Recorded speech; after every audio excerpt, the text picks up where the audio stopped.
Pessoal, olha só, vamos falar agora um pouquinho só sobre a mudança de estado físico da água. Então aqui eu tenho um gráfico que está mostrando para vocês, olha, tá vendo que esse gráfico é crescente? O que isso indica? Que à medida que o tempo vai passando, a temperatura vai aumentando, né? No caso da água, olha só, gente, a gente já viu que o ponto de fusão da água é 0 graus Celsius e o ponto Lenin e o ponto de ebulição da água é 100 graus Celsius, certo? Bom, então abaixo de 0 graus Celsius eu vou encontrar água no estado sólido, certo? Por quê? Porque ainda não aconteceu o processo de fusão, ainda não aconteceu o processo de mudança de estado de sólido para o líquido, certo?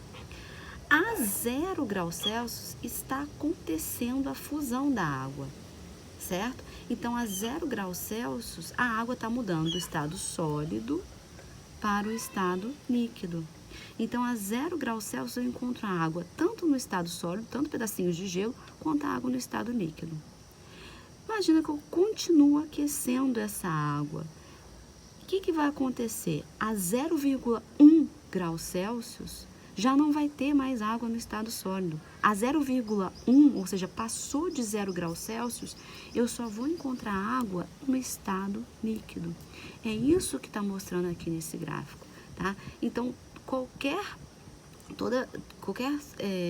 a qualquer temperatura entre 0 e 100 graus, eu vou encontrar água apenas no estado líquido. Mas eu continuei aquecendo a água. Quando chega a 100 graus Celsius, o que vai acontecer? A água vai começar a entrar em ebulição, não é? Então, exatamente em 100 graus Celsius, eu vou encontrar água tanto no estado líquido quanto no estado gasoso. Então, vai ter tanto água no estado líquido quanto vapor de água.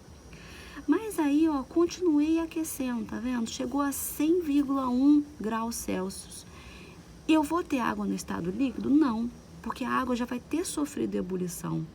A 101 ou a 100,1 graus Celsius, eu vou encontrar água apenas no estado gasoso. Tá certo, pessoal? Então, esse aqui é o gráfico que mostra os diferentes estados físicos da água nas diferentes temperaturas, ou seja, os diferentes estados físicos da água à medida que eu vou aquecendo essa água. Lembrando que aqui, ó, a 0 graus e a 100 graus Celsius, eu percebo essa constância no gráfico, que significa que à medida que o tempo vai passando, a água permanece a 0 graus Celsius durante seu processo de fusão. E também, à medida que o tempo vai passando, durante o processo de ebulição, a água permanece a 100 graus Celsius, tá certo? Por quê? Porque toda a energia que a água está recebendo aqui, todo o calor que a água está recebendo, ela tá sendo utilizado não para aumentar sua temperatura, mas para desestabilizar suas moléculas e fazer com que elas saiam do estado sólido e passem para o estado líquido. E o mesmo acontece aqui. Durante o processo de ebulição, todo o calor que a água está recebendo não está sendo utilizada para ela aumentar a sua temperatura, mas sim para desorganizar suas moléculas e fazerem com que elas passem do estado líquido para o estado gasoso. Beleza, pessoal? Desculpe aí a intervenção do Lelê, tá bom? Beijo.